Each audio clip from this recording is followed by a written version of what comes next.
శ్రీ విష్ణు రూపాయ నమ శివాయ. శ్రీ విద్య ప్రేక్షకులకి ఈరోజు స్వాగతం.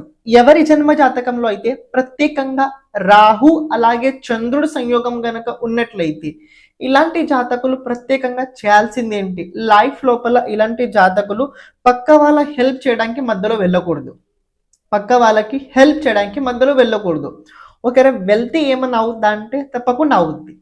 ఎందుకంటే ఆ వ్యక్తి కన్నా ఉన్న బాధ కన్నా ఎక్కువగా మీరే బాధపడుతుంటారు. ఆ వ్యక్తికి ఉన్న బాధ ఆ వ్యక్తి ఎలా అనుభవించుతాడో తెలియదు, కానీ దానికన్నా ఎక్కువ మీరే బాధపడుతుంటారు. బాధపడుతూ అందులోపల మీరు కొన్ని లాభాలు కూడా తీసుకుంటారు. అంటే తర్వాత ఆఖరికి ఏమవుతుంది తెలుసా? ఆ వ్యక్తికి మీరు హెల్ప్ చేసిన తర్వాత మీరు ఒక రకంగా కమర్షియల్ వ్యక్తి అయినట్టు కనబడుతుంది. కమర్షియల్ వ్యక్తి ఎలా ఉంటారో అందరికి తెలిసింది. ఆ ప్రకారంగా మీరు ఇదవుతారు. కాబట్టి చెప్పాల్సింది ఏంటంటే చంద్రుడు అలాగే రాహు కాంబినేషన్ ఎవరి జాతకంలో ఉన్నా కూడా వీరు ఎవరికి హెల్ప్ చేసినా లాస్ట్కి వీళ్ళ దగ్గర మిగులుతుంది ఏంటంటే ఈ వ్యక్తి ఎంత చేసినా అలాంటోడి అని ఒక మైండ్ సెట్ అయితే లైఫ్ లోపల మైండ్లో క్రియేట్ అవుతుంటుంది.